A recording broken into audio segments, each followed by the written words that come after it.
কিন্তু সেই 1000 টাকার নোট আর 500 টাকার নোট কেউ আমাকে ঈদ বোনাস দেয় না, বরং এখন আমারই দিতে হয়। কথা কন না কেন? এখন আর আমাকে কেউ 1000 টাকা ঈদ বোনাস দেয় না, 500 টাকা ঈদ বোনাস দেয় না।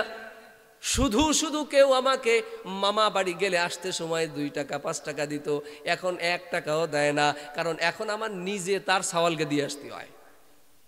কথা কন না কেন? ঠিক এখন বুঝতেছি, কিন্তু এখন আর কেউ দেয় না।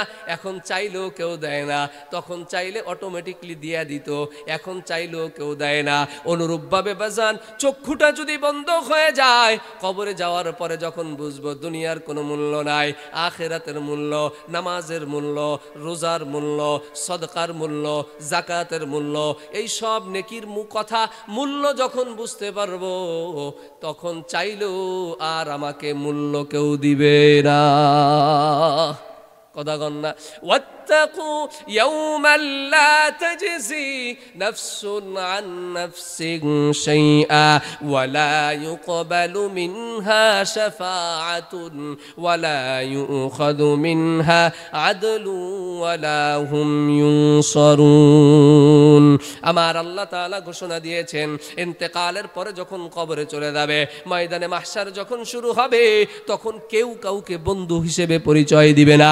ইয়াউমা ইয়াফিরুল মারউ মিন আখিহি ওয়া উম্মিহি ওয়া আবিহি ওয়া সাহিবাতিহি ওয়া বানি।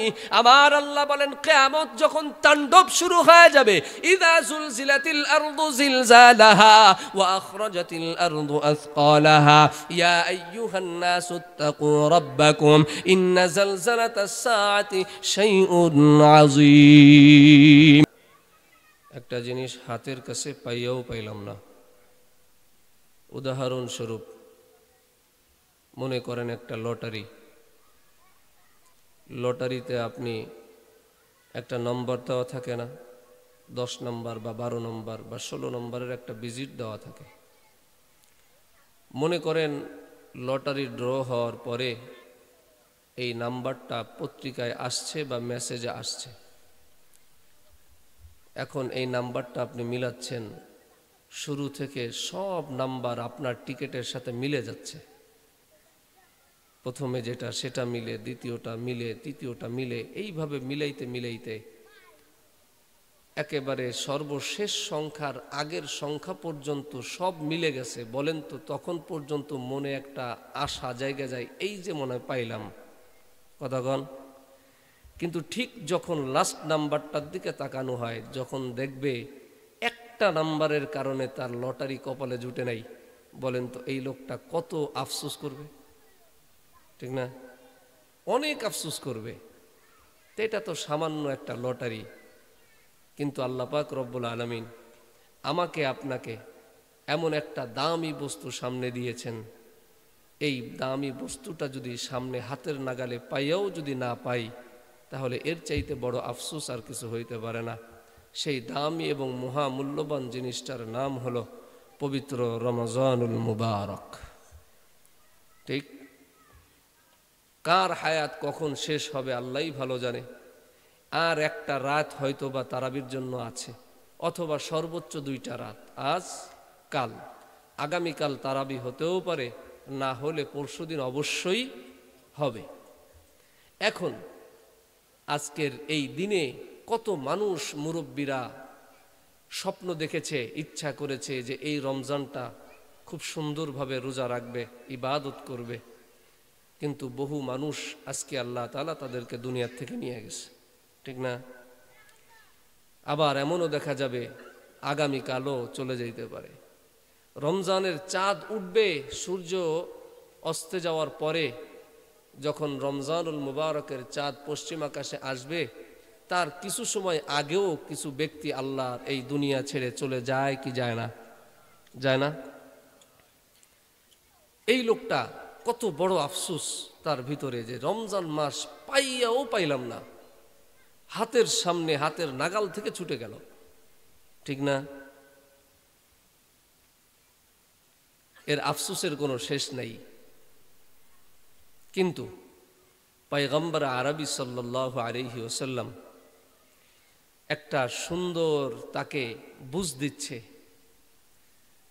বলেন, কেউ যদি হাতের নাগালে কোনো কিছু পাইয়াও না পায়, তাহলে মানুষ তারে বুঝায় না, বাবা যা হইছে হইছে, আল্লাহ বা যা করে মঙ্গলের জন্য করে, অনেক বুঝটুস তো দেয় নাকি?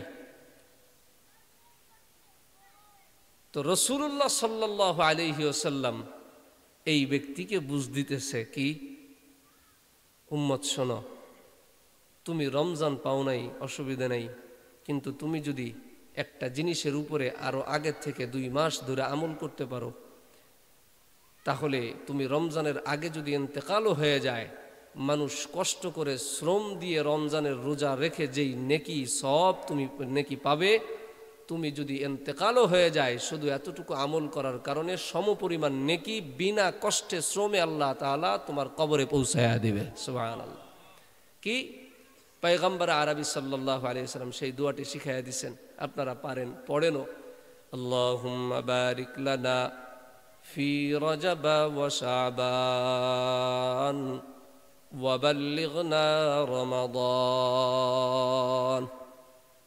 ঠিক না? আল্লাহ রজব মাসের চাঁদ ওঠার সাথে সাথে এই দোয়া পড়া শুরু করে উম্মতে মুহাম্মাদি। কেন?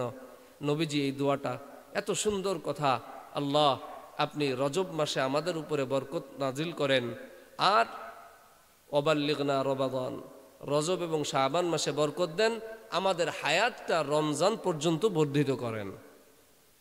রমজানে যদি ইন্তেকাল হয়ে যায়, এমন একটা মহা মূল্যবান পবিত্র দামি মাসে ইন্তেকাল হওয়াটাও সৌভাগ্যের ব্যাপার। কথা বলেন না কেন? ইন্তেকাল হবেই, এই ব্যাপারে কোনো সন্দেহ নাই। তবে ইন্তেকালটা যদি দামি সময়ে, দামি মাসে, দামি জায়গায় হয়, তাহলে তার অবস্থাটা, তার মৌতটা কত দামি হয়ে যায়। বাংলাদেশেও একজন মুসলমান মরল, একই মুসলমান হজে গিয়া বাইতুল্লাহ যায় মারা গেল। লোকটা কোন জায়গার? বাংলাদেশের। ইন্তেকাল হয়েছে কোথায়? বাইতুল্লাহর সামনে। বলেন তো, বাংলাদেশে থেকে একটা লোকের মৃত্যু আর বাইতুল্লাহ হজ করতে যায় মৃত্যু, এই 2 মৃত্যু এক না? তো দামি সময়, দামি মাস, দামি স্থান, এটা মৃত্যুর মূল্য বাড়িয়ে দেয়, আবার মৃত্যুর মূল্য কমিয়েও দেয়। যেমন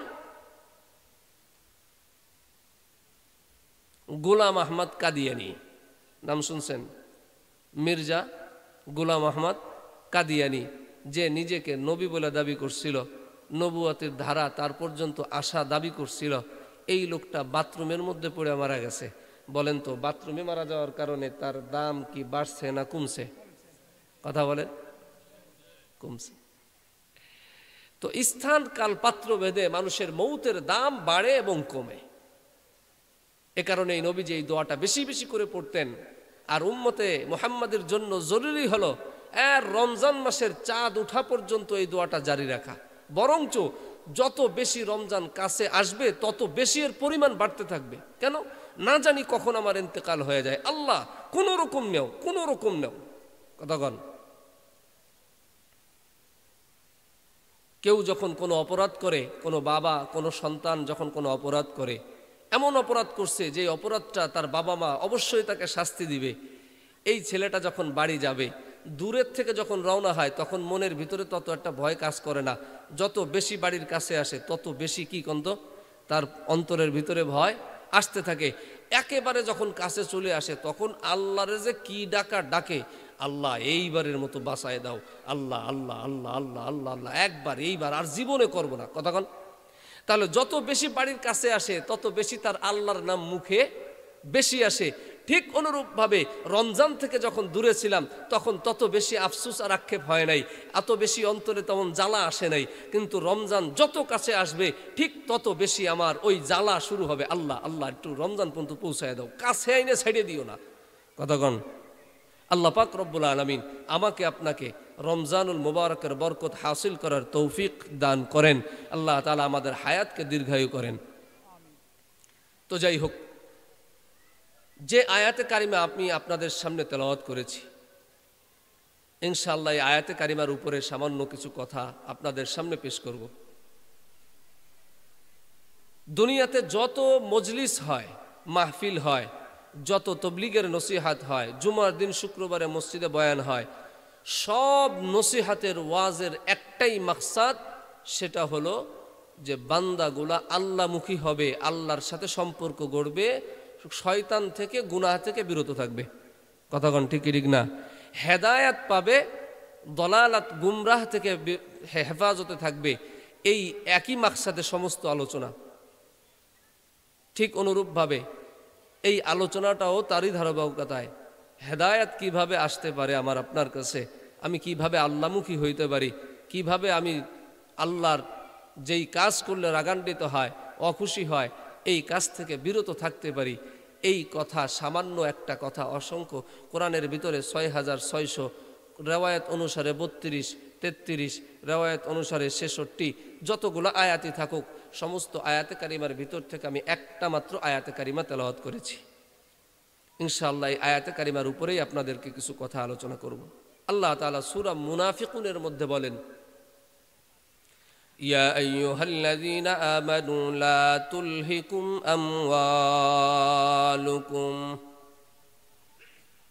ওয়ালা আওলাদুকুম আন যিকরিল্লাহ।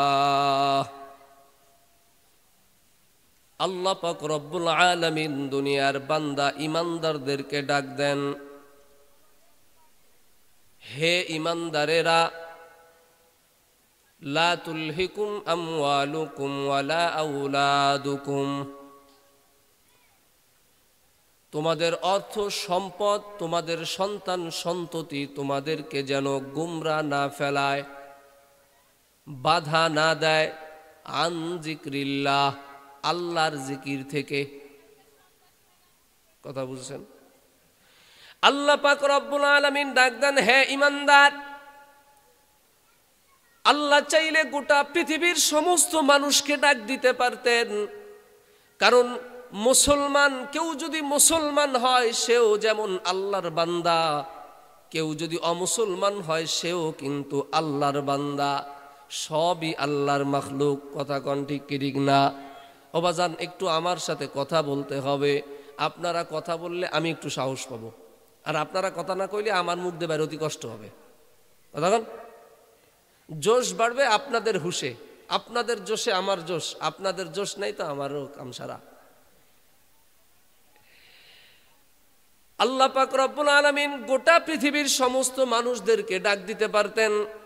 কারণ কেউ যদি আল্লাহকে আল্লাহ বলে মানে তাও সে খালেক, আর যদি কেউ আল্লাহকে আল্লাহ না মানে তাও আল্লাহ খালেক। কথা কন না? খ্রিস্টান, বৌদ্ধ, ইয়াহুদি, নাসারা, হিন্দু, বেঈমান, মুশরিক, মাজুসি যা আছে মুসলমান সহ কেউ আল্লাহকে মানুক চাই না মানুক, সবাই আল্লাহর বান্দা।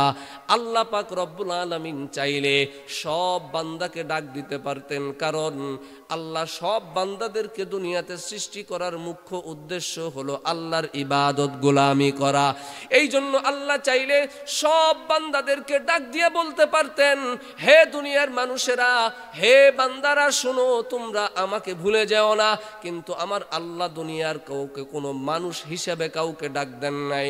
আল্লাহ ডাক দিয়েছেন তার মোহাব্বতের ডাক, হে ইমানদার বলে আল্লাহ ডাক দিয়েছে।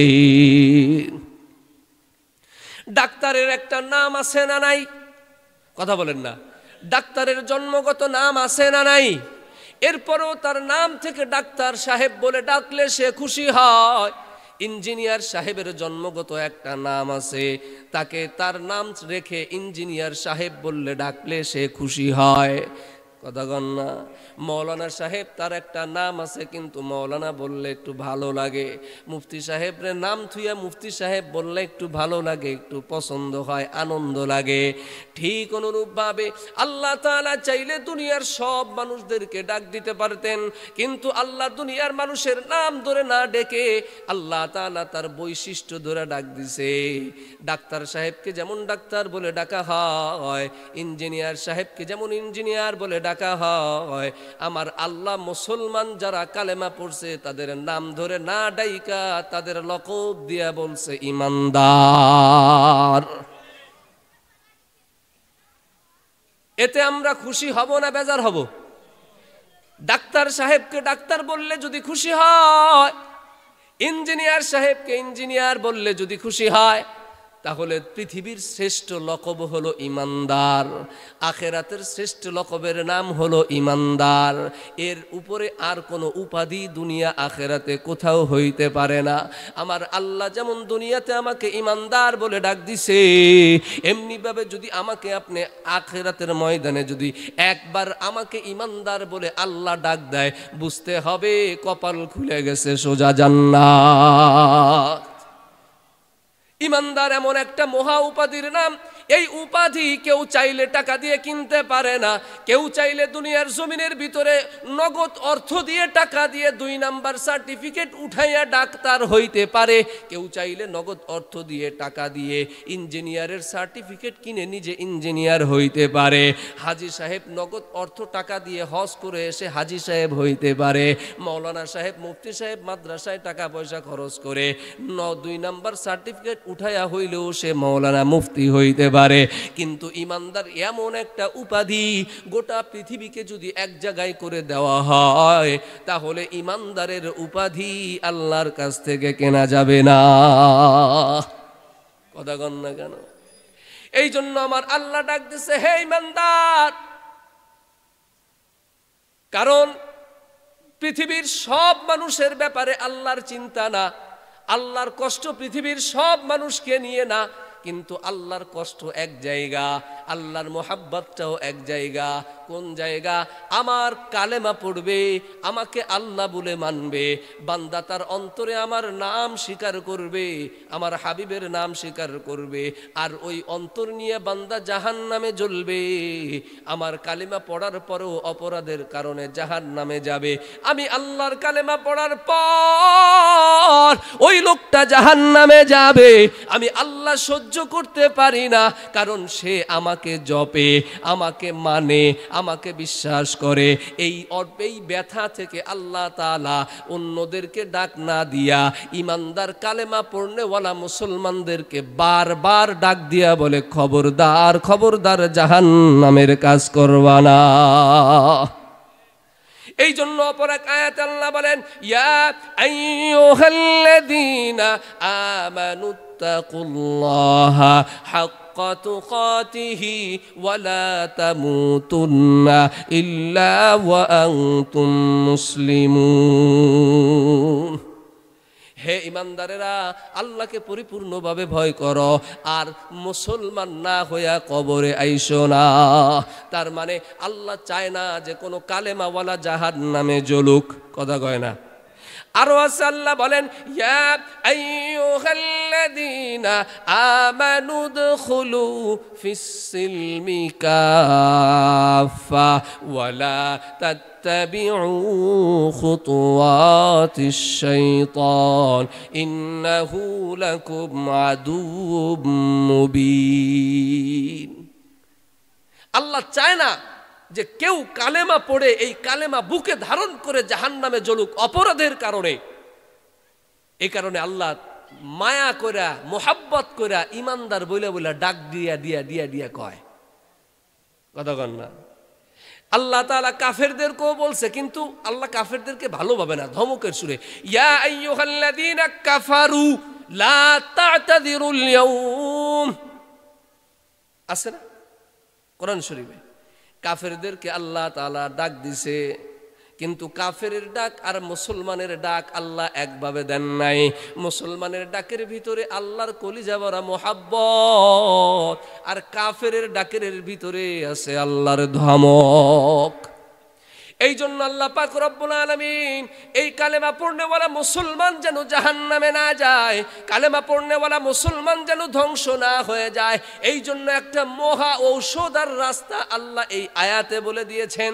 এই কারণে আল্লাহ বলেন, হে ইমানদার, তোমার সম্পদ আর তোমার সন্তান কখনো যেন তোমাকে আল্লাহর জিকির থেকে গাফেল না করে, নামাজ থেকে গাফেল না করে, রোজা থেকে গাফেল না করে, অর্থ হইলে হজ থেকে গাফেল না করে, অর্থ হইলে যাকাত থেকে গাফেল না করে। কথা কন ঠিক কি ঠিক না? তোমার সম্পদ, তোমার সন্তান, এটা যেন তোমাকে কি না করে, আল্লাহর জিকির থেকে, আল্লাহর গোলামি, আল্লাহর ইবাদত থেকে যেন গাফেল না করে, বিমুখ না করে দেয়। একই সম্পদ মানুষকে বাহবা দেয়, একই সম্পদ মানুষকে ধ্বংস করে। কথা বলেন না কেন? একই সন্তান মানুষকে বাহবা দেয়, একই সন্তান মানুষকে ধ্বংস করে। হাসি তামাশার পাত্র বানায়, জিল্লত লাঞ্ছনার পাত্র বানায়। যেমন আল্লামা শামসুল হক ফরিদপুরি রহমতুল্লাহি আলাইহি বাংলাদেশের সম্পদ, দক্ষিণবঙ্গের সম্পদ, বিশেষ করে আমাদের গোপালগঞ্জের এক মহা সম্পদ। কথা কোন ঠিক না? আল্লাহ পাক রব্বুল আলামিন আমাদেরকে এই পর্যন্ত এত ভালো রাখছেন এই সমস্ত অলি বুজুর্গদের বরকতে। আল্লামা শামসুল হক ফরিদপুরি রহমতুল্লাহি আলাইহি এর বাবার নাম যদি সামনে আসে, বলেন তো তার বাবার ব্যাপারে কেউ কি লাঞ্ছনাকর কথা বলবে নাকি? বরঞ্চ তার বাবারে এত বাহবা দিবে, পৃথিবীর যুগ শ্রেষ্ঠ আলেমের একজন আলেম আল্লাহ তার সন্তানকে বানাইছে, একজন আল্লাহওয়ালা বুজুর্গ তার সন্তানকে বানাইছে। কত বড় সৌভাগ্যবান আল্লামা শামসুল হক ফরিদপুরীর বাবা। এমন করে যত সুসন্তান সমাজে দেখবেন, আল্লামা শামসুল হক ফরিদপুরি তো অনেক উপরের। আমাদের বর্তমান সমাজের ভিতরে যারা একটু নম্র ভদ্র সন্তান, সুসন্তান সমাজে আছে, ওই সন্তানকে দেখলে তার বাবার ব্যাপারেও আমরা প্রশংসা করি কি করি না? কথা কন না? একটা লোক, একটা ছেলে খুব মুআদ্দাব, রাস্তাঘাটে দেখলে সালাম দেয়, 5 ওয়াক্ত নামাজ পড়ে, গুনাহের কাজ করে না, সুন্নতি পোশাক পরে, কেউ না চিনলে বলে রে এই ওই অমুক কার ছেলে রে? কথা কন? আমাকে অমুকের ছেলে। কি কয়? ওর ঘরে এরকম একটা ছেলে আল্লাহ দিল। কথা কয় না? ওই পাইছো তো সেদিনকেও দেখলাম যে এই সমস্ত কাজ করে বেড়ায়, ওর ঘরে আল্লাহ এত ভালো একটা সন্তান দিল। কথা কন ঠিক না? প্রশংসা করি কি করি না? কিন্তু একজন সমাজের সভ্য ভদ্র লোক, কিন্তু তার সন্তান বাবাখোর, ইয়াবাখোর, গান চট্টি, অন্যের উন্না দৌড়ে টানে, কাকারা রাগোয়েন না, যা সত্যি তাই কলাম। এ করে তা করে, কত কিছু করে। মুরব্বীদেরকে দেখলে সালাম তো দূরের কথা, বেয়াদবিমূলক আচরণ মুরব্বীদের সাথে করে। এই সামড়াই তোর আব্বার নাম কি রে? এইভাবেই তো জিজ্ঞাসা করবে, এই তোর আব্বার নাম কি? অমুক। তোর আব্বা তো একটা ভালো লোক, তা তুই এরকম ওইছিস কে? কথা কন ঠিক না? তাহলে সন্তান এটা মানুষকে প্রশংসাও বানায়, প্রশংসা দেয়, আবার একই সন্তান মানুষকে লাঞ্ছিতও করে। ঠিক অনুরূপভাবে সম্পদ মানুষকে প্রশংসিত করে, আবার মানুষকে লাঞ্ছিতও করে। যেমন কিছু কিছু লোক, সম্পদশালী লোক মারা গেলে আশপাশের 2, 4, 5, 10 জন লোক, গরিব অসহায় লোক, প্রতিবেশী লোক বলে, আরে এই লোকটা খুব ভালো ছিল, এই লোকটা থাকাতে আমাদের এত এত উপকার হয়েছে, আজকে লোকটা চলে গেল। বুঝতে হবে এই লোকটা ভালো ছিল, এই সম্পদ তাকে প্রশংসিত করেছে। কথা কন? কিন্তু একই সম্পদওয়ালা লোক আর একজন, সে মারা যাওয়ার পরে তার পাশের প্রতিবেশীরা বলে মরছে, আল্লাহ বাঁচাইছে। তার মানে বুঝতে হবে এই সম্পদ তাকে ধ্বংস করছে। কথা কি বুঝতেছেন বাজান? বুঝতেছেন? এই জন্য আল্লাহ তাআলা এক মহা 2টা জিনিসের নামই বলেছেন। আল্লাহ চাইলে আরো অনেক অপরাধের কথা বলতে পারতেন, কিন্তু অনেক অপরাধ না, মূল মহা 2টা অপরাধের নাম আল্লাহ তাআলা এখানে আল্লাহ তাআলা বলছেন। লা তুলহিকুম আমওয়ালুকুম, 1 নাম্বার তোমাদের সম্পদ, ওয়ালা আওলাদুকুম, 2 নাম্বার তোমাদের সন্তান সন্ততি যেন তোমাদেরকে আল্লাহ বিমুখ না করে দেয়, আল্লাহ থেকে গাফিল না করে দেয়, আল্লাহকে যেন ভুলায়া না দেয়। ওয়ামান ইয়াফআল যালিকা, আল্লাহ বলেন আমি স্মরণ করায় দেওয়ার পরেও যদি কেউ এই কাজ করো, ফাউলাইকা হুমুল খাসিরুন, আল্লাহ নিজের কুদরতি জবান দিয়ে বলেন যেই লোকটা আমি বলার পরেও নিজের সম্পদকে প্রাধান্য দিবে, নিজের সন্তানকে প্রাধান্য দিবে, আমি আল্লাহকে ভুলে যাবে, ঘোষণা শুনে রাখো, আল্লাহ বলেন ওই লোক ধ্বংস। আল্লাহ যাকে ধ্বংস বলে সে কোনোদিন ভালো হইতে পারে? কথা বলেন না কেন? আল্লাহ যাকে ধ্বংস বলে সে ধ্বংস হবেই। তার ধ্বংস অবধারিত, দুনিয়াতেও ধ্বংস, আখিরাতেও ধ্বংস, ইহকালেও তার কোনো সৌভাগ্য সফলতা আসবে না। পরকালেও তার সফলতা আসবে না। বাহ্যিক দৃষ্টিতে যদিও সফলতা মনে হয়, কিন্তু বাস্তবিক পক্ষে সে সফল হতে পারবে না। বাহ্যিক দৃষ্টিতে কত বড় দালান কোঠার মালিক, কত অর্থ সম্পদের মালিক, ব্যাংকে লক্ষ কোটি টাকা তার আছে, সে তো আরামায়েশে থাকার কথা, কিন্তু একটু ভিতরে যাইয়া দেখেন এই লোকটার পেরেশানির কোনো শেষ নাই, এই লোকটার টেনশনের কোনো শেষ নাই, সংসারে শান্তি নাই, বা স্বামী স্ত্রীর ভিতরে মিল নাই, সন্তানের সাথে বাবা মার কোনো মিল নাই, মেয়ের সাথে বাবার কোনো মিল নাই, অশান্তি আর অশান্তি দিয়া সংসার ভরপুর। তার ব্যাংকে নগদ কোটি টাকা থাকতে পারে, কিন্তু ঘরে শান্তি নাই। শরীর ভালো না, ডায়াবেটিসের রোগ ধরে গেছে, ডাক্তার বলে দিছে লক্ষ কোটি টাকাও যদি থাকে, এই লক্ষ কোটি টাকা দিয়ে চাইলে যেভাবে খুশি সেভাবে খাইতে পারবেন না। ভাত খাবেন মাইপা 3 বেলা না 1 বেলা, দুপুর বেলা 3 কাপ, এর বেশি খাওয়া চলবে না। তৈলাক্ত খাবারের কাছেও যাওয়া যাবে না, মিষ্টি খাবার তো দূরের কথা, ওর ঘিরানও নেওয়া যাবে না। কতক্ষণ ডায়াবেটিস যা রয়েছে, মিষ্টি খাবো তো দূরের কথা, ওর ঘিরানও নেওয়া যাবে না। ঘিরান নিলি 18। কথাগণ, ছোটবেলায় কত ভালোবাসতাম, পায়েস কত আনন্দ মজা লাগতো। মিষ্টি জগতে যত মিষ্টি হোক, পায়েস আর মুরব্বীদের খেজুরের গুড়ের ক্ষীরের উপরে কোনোদিন মিষ্টি স্বাদ হয় নাই। কথাগণ না, খেজুরের গুড়ের ক্ষীর খাইছেন না আপনারা? মুরব্বীরা তো খাইছেন, জিজ্ঞেস করা আমার বোকামি। খাইছেন তো অবশ্যই। সেই খেজুর গুড়ের ক্ষীরের স্বাদ কোনো মিষ্টিতে পাবেন বাজান? কোনো মিষ্টিতে পাবেন না। এত সুন্দর স্বাদ বলা ক্ষীর, এত সুন্দর স্বাদ বলা পায়েস বাড়ি রানছে, সবাইকে ডাক দিয়া বলছে আসো খাও। সবাইকে দিছে 1 পিরিচ কইরা, তো আমাকে দিল 1 ডিশ, কারণ আমি মিষ্টি ভালোবাসি। ডিশটা যখন সামনে আনছে, তখন ডায়াবেটিসের ওষুধের কথা মনে পড়ে গেছে। ডিশটা যখন সামনে আনছে, ইনজেকশন ইন্স্যুরেন্সের কথা মনে পড়ে গেছে, ডাক্তারের কথা মনে পড়ে গেছে, পাও ফুইলে যায় মনে পড়ে গেছে, হাতে ঘা হইছে মনে পড়ে গেছে। সাথে সাথে তার মিষ্টি খাওয়া বন্ধ, ভাত খাওয়া বন্ধ, রুটি খাবে 3টা, 4টাও খাইতে পারবে না। পেটে ক্ষুধা, ভিতরে ইন্দুর ডাকে, ভাত খাইতে মন চাই গলা পর্যন্ত। ডাক্তার বলছে খবরদার নাভির উপরে উঠবে না। গলা পর্যন্ত খাইতে চাইলেও উঠবে না। কোন পর্যন্ত? নাভির উপরে উঠতে পারবে না, ওর নিচে থাকতে হবে। এই জন্য বাজান, লক্ষ কোটি টাকা আছে কিন্তু ঘরে শান্তি নাই।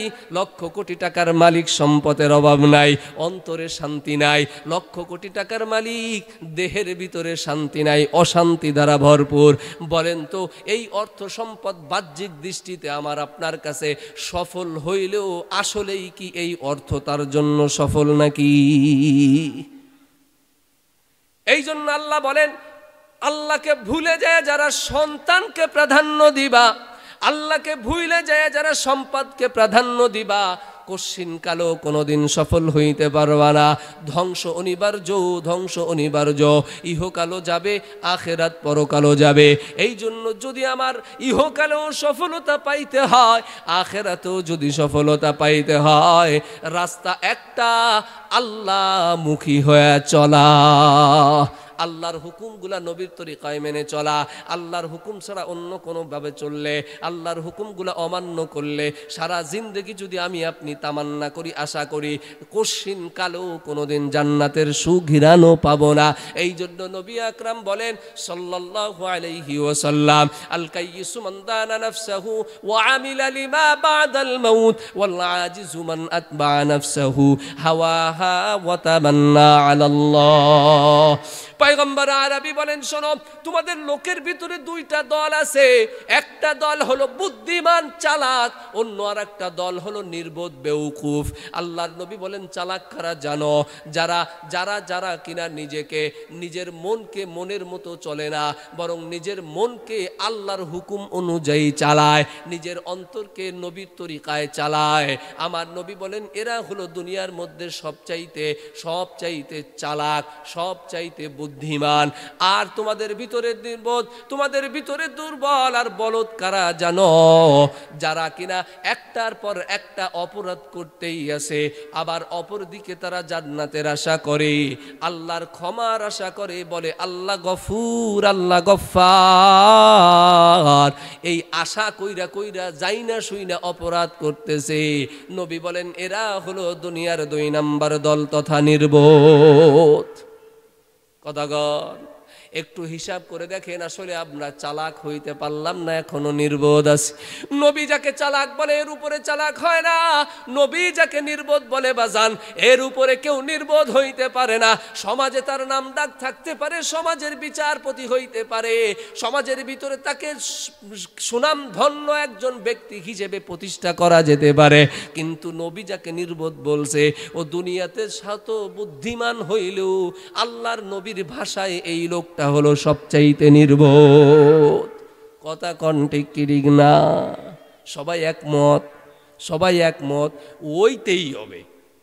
কারণ নবী যখন বলছে এই জায়গার দ্বিমত হওয়ার কোনো সুযোগ নেই।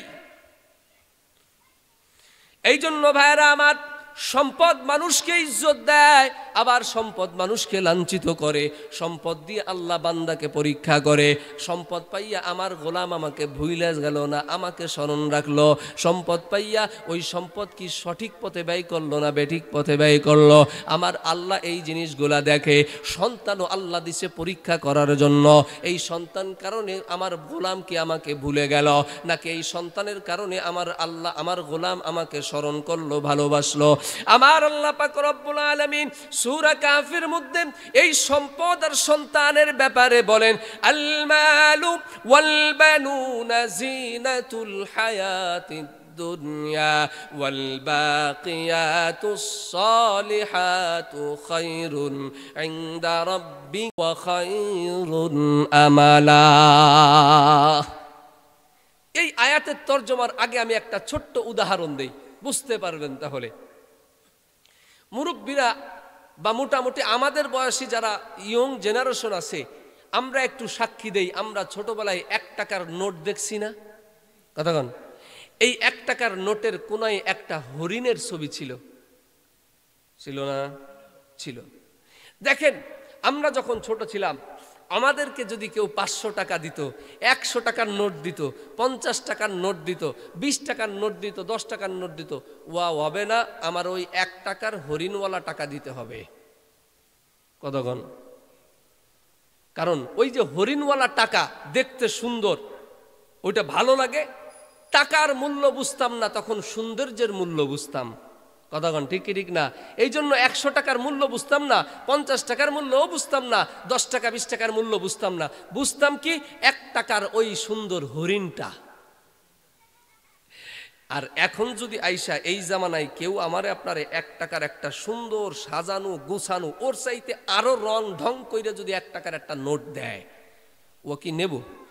কথাগণ ফকিরও 5 টাকার নিচে দিলি কয় ও তুমি নেও। কথা কন না কা? ইদানিং ফইর 5 টাকাও নিতে চায় না কাকা।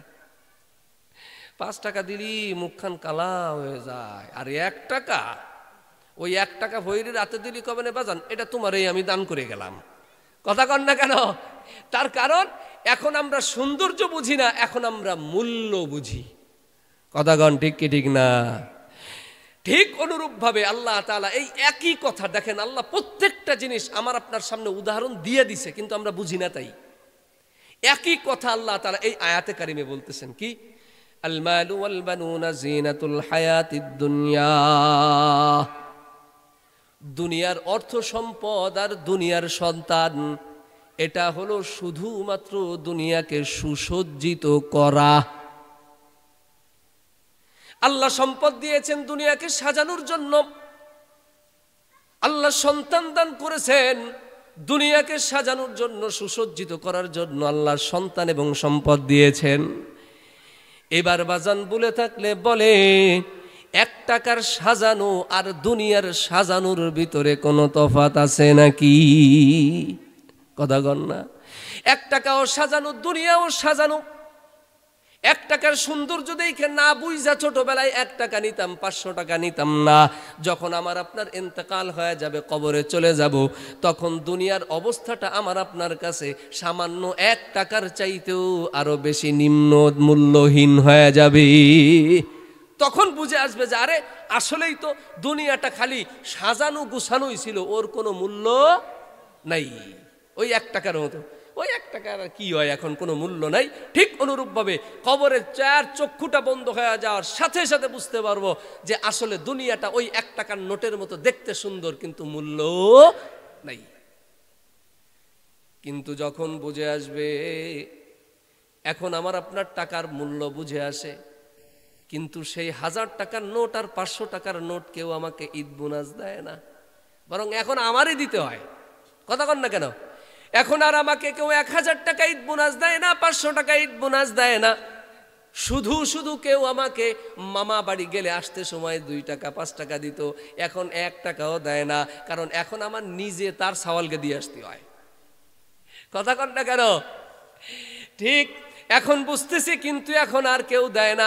এখন চাইলেও কেউ দেয় না, তখন চাইলে অটোমেটিকলি দিয়ে দিত, এখন চাইলেও কেউ দেয় না। অনুরূপভাবে বাজান, চক্ষুটা যদি বন্ধ হয়ে যায়, কবরে যাওয়ার পরে যখন বুঝবো দুনিয়ার কোনো মূল্য নাই, আখিরাতের মূল্য, নামাজের মূল্য, রোজার মূল্য, সদকার মূল্য, জাকাতের মূল্য, এই সব নেকির কথা মূল্য যখন বুঝতে পারবো, তখন চাইলেও আর আমাকে মূল্য কেউ দিবে না। কথা কন না?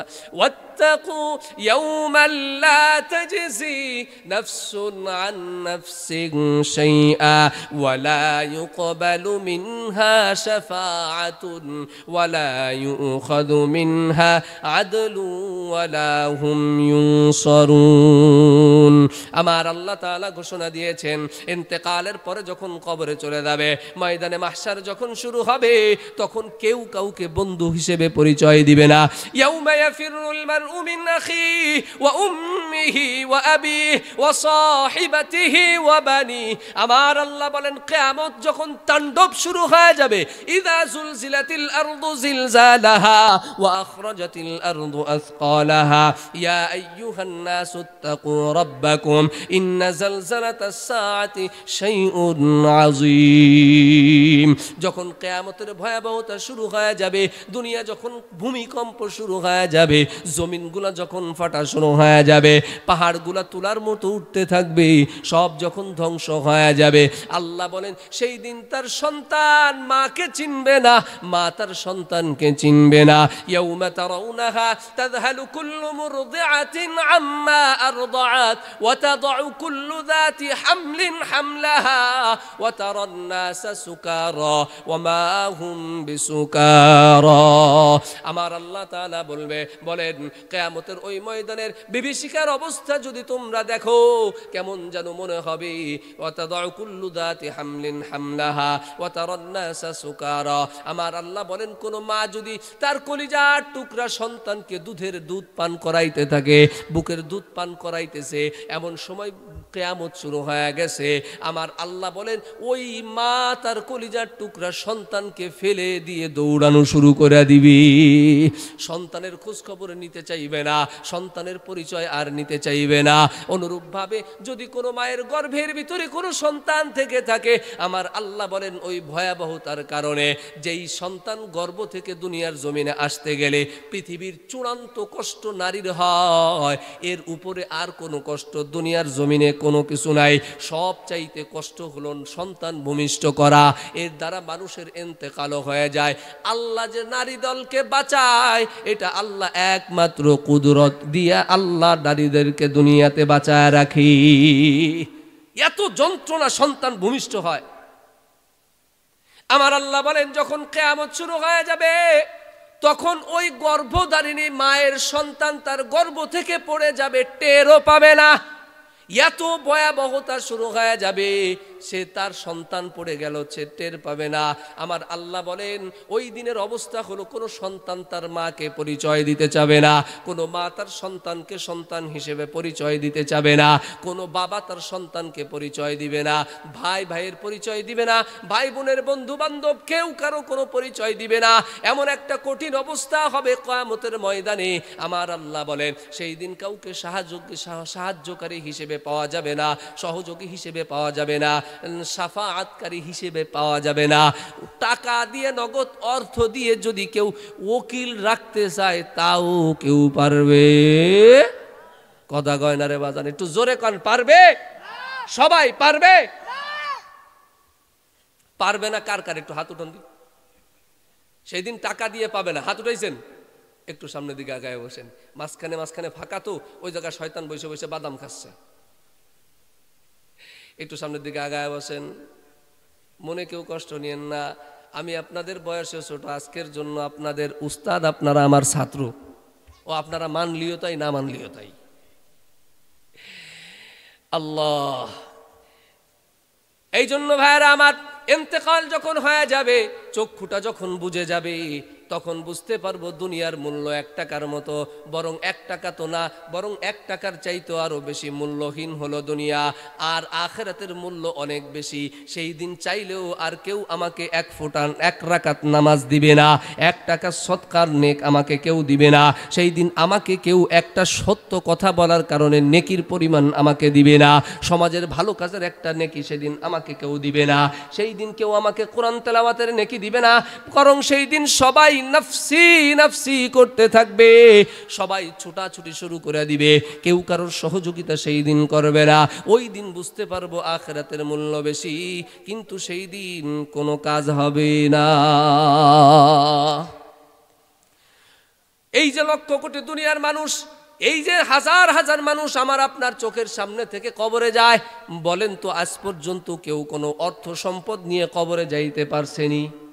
কদাগণ টাকা নিয়ে যাইতে পারছে? মাটি জমিন দলিল নিয়ে যাইতে পারছে?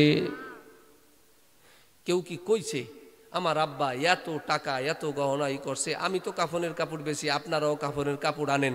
আজ পর্যন্ত কি আমারে কেউ কইছেন যে হুজুর আমার আব্বার এত টাকা, আমার আব্বার এত জমি, এই কাফনের কাপড়টার এক কোনায় একটা পকেট বানায় দেন, আমার আব্বারে 1 বিঘে জমির দলিল অন্তত পক্ষে দিয়ে দেয়, ও জায়গা গেলি কাজে লাগবে? কেউ কইছেন আজ পর্যন্ত? আর কেউ কবে? আমার আব্বা কবরে গেলে মুনকার নাকিরের সওয়ালের জবাব দিতে না পারলে কঠিন অবস্থা হবে। হুজুর আমার একটা কাফনের পাশে একটা পকেট বানায় দেন, অন্তত পক্ষে বাবার ব্যাংকে 1 কোটি টাকা আছে, সেখান থেকে 5 লক্ষ টাকা দিয়ে দেই, মুনকার নাকির 1 লক্ষ করে দিলি হয়ে যাবে। আজ পর্যন্ত কেউ বল সন্তানের পিছনে ব্যয়, সন্তানের মোহাব্বত, স্ত্রীর ভরণ পোষণ, সন্তান স্ত্রীর মোহাব্বতের জন্য জীবনের সব মায়া ত্যাগ করে দিলাম, ভালোবাসা ত্যাগ করে দিলাম। বলেন তো আজ পর্যন্ত কোনো ভালোবাসার স্ত্রী তার স্বামী মারা গেলে তার পাশে যাইয়া কেউ কইছেনি যে যাকে আমার স্বামী এতদিন 30 বছর আমার সাথে ছিল, 40 বছর আমার স্বামীটা আমার সাথে ছিল, এ দে তোরা আমার স্বামীটারে একা কবর দিস নে, তোরা আল্লাহর রাস্তায় আমার স্বামীর সাথে আমারে একটু দে? এই কথা আজ পর্যন্ত কোনো স্ত্রী বলছে? কথা বলেন না আব্বা? কোনো স্ত্রী আজ পর্যন্ত বলছে?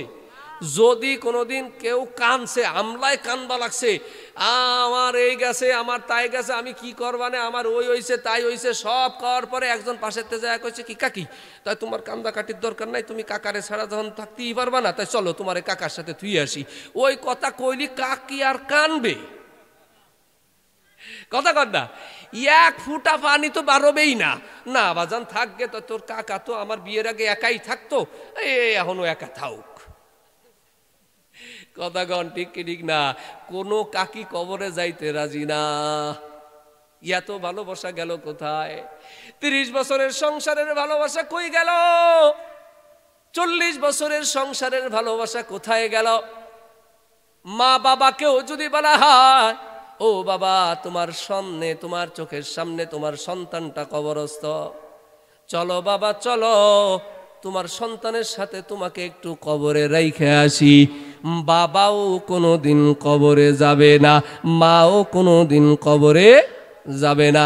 কবে যে তাই দাও আমার সন্তানের সাথে, কারণ মার ভালোবাসা একটু আরো উপরের পর্যায়ে না, আমারও নিয়ে যাও, আমার সন্তান সোনামণিটারে রাইখাইছো না, ওনারে কবরস্থানের সামনে কবরের পাশে দাঁড় করাইলি, লা ইলাহা ইল্লা আনতা সুবহানাকা ইন্নী কুনতু মিনাজ জালিমিন। আব্বা তোরা রাখ, আমি মা তো, মার দোয়া আল্লাহ কবুল করে, আমি আমার সন্তানের জান্নাতের জন্য দোয়া করবানি, আমারে বাঁচায় রাখ। কথাগণ, আল্লাহর কালাম কখনো মিথ্যা হইতে পারে? ইয়াউমা ইয়াফিরুল মারউ মিন আখি ওয়া উম্মিহি ওয়া আবি ওয়া সাহিবাতিহি ওয়া বানি। এই সব ভালোবাসা মিথ্যা ভালোবাসা, এই সব ভালোবাসা দুনিয়ার ভালোবাসা।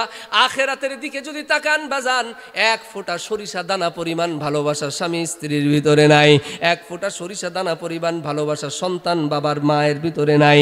সব দুনিয়ার সাজানো গোছানো, আল মালু ওয়াল বানুনা জিনাতুল হায়াতিদ দুনিয়া, এই দুনিয়ার সব সাজানো গোছানো, এইখানে সব মূল্যহীন, অর্থহীন। আখেরাতে যখন যাব দুনিয়াটাকে যে মূল্যহীন এইটা বুঝতে পারবো, কিন্তু দুনিয়া মূল্যহীন বুঝার পরেও তখন আমার আখেরাতের মূল্য দেওয়ার মতো কিছু থাকবে না। ওরে মানুষ হইছ বেহুশ দুনিয়ার পিছে, কি জবাব দিবি রে তুই আল্লাহরই কাছে? ওরে মানুষ হইছ বেহুশ দুনিয়ার পিছে, কি জবাব দিবি রে তুই আল্লাহরই কাছে? হালাল হারাম না মানিয়া কত টাকা করছো কামাই, এত টাকা রাখবা কোথায়? কাফনের তো পকেট নাই। কথা কন না, আরো জোরে কন, পকেট আছে নাকি নাই? হালাল হারাম না মানিয়া কত টাকা করছো কামাই, এত টাকা রাখবা কোথায়? কাফনের তো পকেট নাই। টাকা পয়সা লইয়া কি কেউ কবরে গেছে? কি জবাব দিবি রে তুই আল্লাহরই কাছে? ওরে মানুষ হইছ বেহুশ দুনিয়ার পিছে, কি জবাব দিবি রে তুই আল্লাহরই কাছে? রাত দিনে দৌড়া দৌড়ি, বিশ্রামেরও সুযোগটা নাই, নামাজ রোজা দূরের কথা, আল্লাহর নামটাও মুখে নাই। রাত দিনে দৌড়া দৌড়ি, বিশ্রামেরও সুযোগটা নাই, নামাজ রোজা দূরের কথা, আল্লাহর নামটাও মুখে নাই। তোর পিছে মহা বিপদের সংকেত আছে, কি জবাব দিবি রে তুই আল্লাহরই কাছে? ওরে মানুষ হইছ বেহুশ দুনিয়ার পিছে, ওরে মানুষ হইছ বেহুশ সম্পদের পিছে, ওরে মানুষ হইছ বেহুশ সন্তানের পিছে, কি জবাব দিবি রে তুই আল্লাহরই কাছে? কি জবাব দিবি রে তুই আল্লাহরই কাছে? বলেন তো, দুনিয়ার মোহাব্বত যদি থাকে, দুনিয়ার ভালোবাসা যদি ভিতরে থাকে, আল্লাহর সামনে জবাব দেওয়ার মতো শক্তি ক্ষমতা আমাদের আছে? কথাগণ, আল্লাহর সামনে দাঁড়ানোর কোনো যোগ্যতা আমাদের আসেনি। এই জন্য নবীজি বলেন, হুব্বুদ দুনিয়া রাসু কুল্লি খাতিয়া। ও দুনিয়ার উম্মতের দল শোনো, দুনিয়ার মোহাব্বত, দুনিয়ার ভালোবাসা, এইটা সব গুনাহের মূল। কথা কোন ঠিক ঠিক না? এ বাবুরা উঠা বসা করো না, হ্যাঁ, উঠা বসা করবা না, ঠিক আছে? একবারে বসো, চোখ ডাইভার্ট করে ওদিক নিয়ে যায়, কনভার্ট হয়ে যায়। তো নবীজি বলেন, হুব্বুদ দুনিয়া রাসু কুল্লি খাতিয়া, সব দুনিয়ার মোহাব্বত এটা সমস্ত গুনার মাথা, মূল। কথা বলেন না কেন? দুনিয়ার মোহাব্বতের কারণে মারামারি হয়, দুনিয়ার মোহাব্বতের কারণে সমাজের ভিতরে এত অশান্তি শুরু হয়। দুনিয়ার একটু সামান্য সম্পদ আর দামা, সামান্য অর্থ, সামান্য ক্ষমতা, সামান্য এই জিনিসগুলোর কারণে পরস্পরের মারামারি, পরস্পরের গালমন্দ, পরস্পরের সাথে পরস্পরের সম্পর্ক ছিন্ন, রক্তপাত, জীবন নেওয়া, হত্যার মতো কাণ্ড, সব কিছু, এই চুরি, ছিনতাই, ডাকাতি, পকেট মারে, এটা দুনিয়ার ভালোবাসার জন্য। ছিনতাইকারী ছিনতাই করে দুনিয়ার ভালোবাসার জন্য, ডাকাত ডাকাতি করে দুনিয়ার ভালোবাসার জন্য। সব কিছুর পিছনে দুনিয়ার ভালোবাসা। যদি বলা হয় তুমি এই জিনিসটা ছিনতাই করলা কেন, তোমার ছিনতাই করার কারণে কি আখেরাতে একটা জান্নাত হবে নাকি? জান্নাতের একটা ঘর হবে নাকি? কি ছিনতাই করলি একটা জান্নাতে বাড়ি হবে? তা জান্নাতে একটা গাছ হবে? ডাকাতি করলি 5টা বাড়ি, মিথ্যে কথা কইলি বাড়ি হয়, কথা কয় না? মানুষরে হত্যা করলে বাড়ি হয়, অন্যের উপরে জুলুম করলে বাড়ি হয়, কিছুই হয় না, বরঞ্চ আরও ক্ষতি হয়। তার মানে এমন অপরাধগুলো কেন হয়? দুনিয়ার ভালোবাসা, দুনিয়াতে ভালো থাকা, দুনিয়াতে অর্থ সম্পদ জড়ো করা, দুনিয়াতে ক্ষমতাশীল হওয়া, দুনিয়াতে নিজেকে বড় করে দেখানো, দুনিয়াতে অহংকারী হয়ে যাওয়া, এই দুনিয়ার ভালোবাসার কারণে এত সব অপরাধ একটা মানুষের ভিতরে ভর করে। কথা কনটি কি ঠিক না? এই জন্য ভাইরা আমার, দুনিয়া বিমুখ হওয়া দরকার। আল্লাহ তাআলার কাছে দুনিয়া বিমুখ হইয়া আল্লাহকে পাওয়ার জন্য দোয়া করার দরকার। আল্লাহকে পাওয়ার রাস্তা কোনটা, এই রাস্তাটা তালাশ করার দরকার। ও বাজান, এক পাগল তো ওইভাবেই আল্লাহর রাস্তা খুঁজা, আল্লাহর কাছে দোয়া কইরা কইরা রাস্তা খুঁজে। বাতা হামকো তেরি রাহ কিস তরফ হ্যায়, তেরি রাহ পর চলা হামকো খুদায়া। আল্লাহ তোমার রাস্তা কোন দিকে আমাকে একটু জানায়া দাও। তেরি রাহ পর চলা হামকো খুদায়া। আল্লাহ তোমার রাস্তার দিকে কোনটা, এই রাস্তায় আমাকে চালাও। দুনিয়ার মধ্যে রাস্তার অভাব নাই। কোন রাস্তায় গেলে জান্নাত, কোন রাস্তায় গেলে জাহান্নাম, কোন রাস্তায় গেলে আল্লাহ তোমার কুদরতি চেহারা, কোন রাস্তায় গেলে তোমার দিদার হবে, আমি জানি না। মেহেরবানি করে দয়া করে তুমি আমাকে সঠিক রাস্তা দেখায়া দাও। ইহদিনাস সিরাতাল মুস্তাকিম সিরাতাল্লাযীনা আন'আমতা আলাইহিম। আল্লাহ, সিরাতে মুস্তাকিমের রাস্তা আমাকে দেখায়া দেন। সিরাতে মুস্তাকিমের পথ যদি না দেখায়, ইহকালও শেষ হয়ে যাবে, আখিরাতও শেষ হয়ে যাবে। আল্লাহ, সিরাতে মুস্তাকিমের পথ আমাকে দেখান। আবার নিছক একবারে টার্গেট কইরা আল্লাহরে বলা, আল্লাহ সিরাতে মুস্তাকিম পথ মানে কোনটা বলছো তো? কথা কনা। আল্লাহ দেখেন কত মায়া করে বান্দারে শিখায় যে ইহদিনাস সিরাতাল মুস্তাকিম, আল্লাহ আমাকে সঠিক সরল সিরাতে মুস্তাকিমের পথটাই দেখান। এই কথা বললেই কিন্তু হয়ে যাইত। এরপরে আবার আল্লাহ বান্দারেদের একটু খুঁজে দেয়, আল্লাহ সিরাতে মুস্তাকিমের পথ কোনটা তা তো তুমি জানো, তা তো তুমি জানো। আবার একটু স্মরণ করায় দেই, কি সিরাতাল্লাযীনা আন'আমতা আলাইহিম। আল্লাহ যেই পথে চলার কারণে যাদেরকে তুমি নিয়ামত দিছো, যেই পথে চলার কারণে যাদেরকে তুমি পুরস্কার দিছো, যেই পথে চলার কারণে তাদেরকে তুমি তোমার খাঁটি গোলাম বানায় নিছো, যেই পথে চলার কারণে তুমি তাদের প্রতি সন্তুষ্ট হয়ে গেছো, আল্লাহ মেহেরবানি করে ওই সমস্ত লোকদের পথে চালাও। গায়রিল মাগদুবি আলাইহিম ওয়ালাদ-দাল্লিন। ওই সমস্ত লোকদের পথে চালাইও না যাদের পথে চললে ধ্বংস হয়ে যাব, গুমরা হয়ে যাব। আল্লাহ এমন পথে তুমি কোনোদিন চালাইও না। এইভাবে আল্লাহ তাআলার কাছে বারবার করে দোয়া করা, আল্লাহ তাআলার কাছে হেদায়েতের রাস্তা খুঁজে নেওয়া। নবীজি পয়গম্বর সাল্লাল্লাহু আলাইহি ওয়াসাল্লাম বলেন, ও দুনিয়ার উম্মতের দল শোনো, আজকে তোমার অবস্থা যেমন আছে কালকে তোমার অবস্থা এমন থাকবে না। নদীর এপার ভাঙ্গে ওপার গড়ে, এই তো নদীর খেলা। নদীর এপার ভাঙ্গে ওপার গড়ে, এই তো নদীর খেলা। সকাল বেলার ধনী রে তুই, ফকির সন্ধ্যাবেলা। কথা কণ্ঠে কিরিং না? সকালবেলা অর্থ কোটি টাকার মালিক, বিকেল বেলার রাস্তার ফকির হয়ে যাইতে হয়। এমন অসংখ্য দুনিয়ার ভিতরে উদাহরণ আছে, ইতিহাস ঘেটে দেখেন। শুধু তাই না, সব কিছু আছে, খালি রুহডা নাই। সব কিছু দলিলে এখনো নাম লেখা, কথা না, ব্যাংকের অ্যাকাউন্টেও আমার নাম লেখা, সব জায়গায় আমার নাম, খালি নামের শুরুতে এখন মরহুম বইসে গেছে। বলেন তো এই দলিল আর এই নামে চলবে নি? কথা কন, এই অ্যাকাউন্ট আর এই নামে চলবে? চলবে না। সব আছে আমার নামে, দলিলেও আমার নাম, অ্যাকাউন্টেও আমার নাম, আমারও নাম ঠিক আছে, সব বংশধারা সব ঠিক আছে, খালি ছোট্ট একটা জিনিস নাই, সেইটার নাম হলো রূহ। রূহটা চলে গেছে, সাথে সাথে ফকির হয়ে গেছে। কথা কন ঠিক কি ঠিক না? এই জন্য পয়গম্বর আরবি বলেন, ও দুনিয়ার উম্মতের দল, একটা সময় তোমার অবস্থা পরিবর্তন হবে, তবে পাঁচটা জিনিস আসার আগে পাঁচটা জিনিসের মূল্যায়ন করো। এক, ইগতানিম খামসান ক্বাবলা খামসিন শাবাবাকা ক্বাবলা হারামিকা।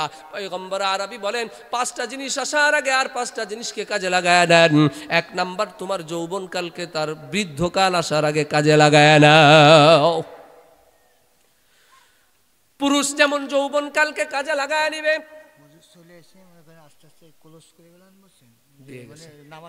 দিয়ে গেছে, ঠিক আছে। আচ্ছা, এক নাম্বার, শাবাবাকা ক্বাবলা হারামিকা। নবীজি বলেন, যৌবন কাল আজকে আছে, কালকে থাকবে না। ও যুবক, তোমার বাবার দিকে তাকাও, তোমার দাদার দিকে তাকাও। তোমার বাবা তোমার চাইতে বেশি শক্তিশালী ছিল। একটু এদিক এদিক এদিক এদিক এদিক। তোমার বাবা তোমার চাইতে বেশি শক্তিশালী ছিল। তুমি তো সকালবেলা উঠে এখন 5টা পরোটা মারো, কিন্তু তোমার আব্বা সকালবেলা কোনোদিন একটা আটার রুটি খাইতে পারে নাই। রাত্রেবেলা খাবার খাইয়া পানি দিয়া ভাত ভিজায়া রাখছে, সকালবেলা একটা পেঁয়াজ দিয়া কাঁচা মরিচ দিয়ে ডইলা ভাত খাইয়া এরপরে মাঠে মাজায় গামছা বাইন্দা মাঠে গেছে। দুপুরবেলা তোমার বাবা 50 মনের কি বলে 50 কেজি 1 মনের বোঝা মাথায় নিয়ে হাঁটতে হাঁটতে কেদার ভিতরে দিয়া বাড়ি আইছে। ও যুবক, তুমি আজকে সকালবেলা 5টা পরোটা খাইয়া 1 মন কেন 50 কেজি 20 কেজি নিয়ে আসতো তোমার কষ্ট হয়। কথা কণ্ঠে কেডিং না। যুবক, তোমার চাইতে তোমার বাবার শক্তি আরো বেশি ছিল, তোমার চাইতে তোমার দাদার শক্তি আরো বেশি ছিল। কিন্তু আজকে যদি তাদের দিকে তাকাও, আল্লাহ তারে 2টা পাও দিছে, 2 পাও দিয়ে হাঁটতে পারে না। এখন তার 3 নাম্বার পাও লাগে লাঠি। এখন সে সোজা হয়ে বসতে পারে না, তাকে হেলান দিয়ে বসাইতে হয়। এখন সুন্দরভাবে দাঁড়াইতে পারে না, তাকে ধরে রাখতে হয়। ওই যে আগে যে বয়সটা ছিল, তার যৌবন চলে গেছে, তার শক্তি নষ্ট হয়ে গেছে। মনে রাখো যুবক, আজকে যেমন তোমার শক্তি আছে, ঠিক অনুরূপভাবে কালকেও তুমি এমন দুর্বল হয়ে যাইবা। আজকে তোমার যৌবনের শক্তির তাড়নায় তুমি অপরাধ করো, আজকে তোমার যৌবনের শক্তির তাড়নায় তুমি খুন গুম হত্যা ইয়াবা গাঁজা ফেন্সিডিল বাবা ডাইল কত কিছু খাও, ঠিক একদিন তুমি দুর্বল হয়ে যাবা। সেই দিন বিড়ির পাশায় টান দেওয়ার মতো দাঁতও থাকবে না, টানও দিতে পারবা না। কথা কয় না? দাগ টান দিতে গেলে তো এই জায়গাটা একটু শক্ত হওয়া লাগবে, নাকি এমনি টান দেওয়া যায়? এবারে চাপ দিয়ে ধরবে, ও কাজ হবে না। কতক্ষণ ঠিক ঠিক না?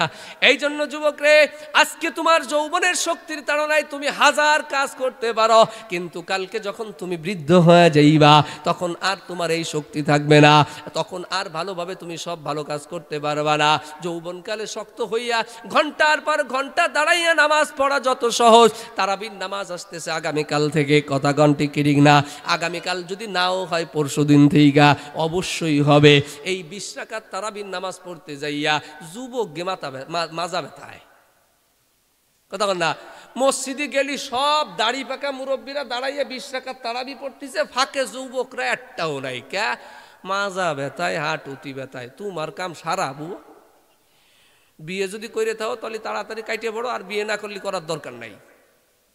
এর চাইতে আর গভীরই করতে পারলাম না। এই জন্য যুবক রে, যৌবনকালের ইবাদত আর বৃদ্ধকালের ইবাদত এক না। কথা ঘন্টি কেডিং না? যৌবনকালের শক্তি আর বৃদ্ধকালের শক্তি এক হয় না। এ বাজান, তোর আব্বা ওই পাশেতে কথা কয়ে চিল্লেই উঠলি, তোর আব্বা যদি স্বাভাবিক কথা কইতো তাও আমাকে বাড়িতে শোনা যাইতো। তা তোর আব্বা ইদানিং কথা টথা কয় না, কি হয়েছে? তাবিজ টুবিজ করছিস নাকি, না কোনো ওষুধ টষুধ খাওয়াইছিস যে গলার বয়স টয়স কমানোর জন্য? কয় না, ওষুধ টষুধ খাওয়াই নেই, আব্বা আর এখন জোরে কথা কয় না। কয় না, তোর আব্বা তো কথা কইলেই জোর হয়ে যায়। কয় কবে কোন জায়গাতে? এখন তার বল নাই। কথা কয় না? কথা কবে কোন জায়গাতে কথা কর বলই নাই। সুতরাং বৃদ্ধকাল আসলে তার বয়সটা এমনই হয়ে যাবে, বৃদ্ধ আসলে তার শরীরের বল এমনি কমে যাবে। হাজারো কলপ দিয়া যদি দাড়িগুলারে কালো করা হয়, চুলগুলারে যদি কালো করা হয়, যৌবনে আর কোনো দিন ফিরে আসবে না।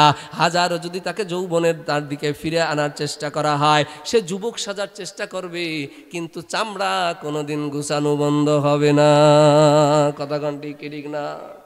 এই জন্য যুবক ভাইরা রে, আজকে তোমরা মাহফিল দিছো, এই ময়দানের মধ্যে মাহফিল দিয়া হুজুরদেরকে স্টেজে বসাই দিয়া বড় বড় মুরব্বী কাকাকে দাওয়াত দিয়ে আইনা, কাকা আপনারা ওয়াজ শোনেন, আমরা একটু ওই পাশে ঘুরিয়ে আসি। কথা কন না গা? ওই যুবক ভাইরা সব মেলায় গেছে, যুবক ভাইরা সব ওই পাশে ঘুরে বেড়াইতেছে। এই জন্য ভাইরা আপনাদের হাতে ধরি পায়ে ধরি, মেহেরবানি করে অন্তত পক্ষে আসন্ন রমজান মাস এইখান থেকে খাঁটি দিলে তওবা করে একেবারে ধুয়ে মুছে পবিত্র হয়ে যাওয়ার চেষ্টা করি। যদি তওবা করা হয়, তওবা যদি আল্লাহর কাছে একবার কবুল হয়ে যায়, তাহলে আল্লাহ তাআলা আমার আপনার হায়াতে জিন্দগিটা অধিক হারে সফল হয়ে যাবে, না হইলে বিফল হয়ে যাবে।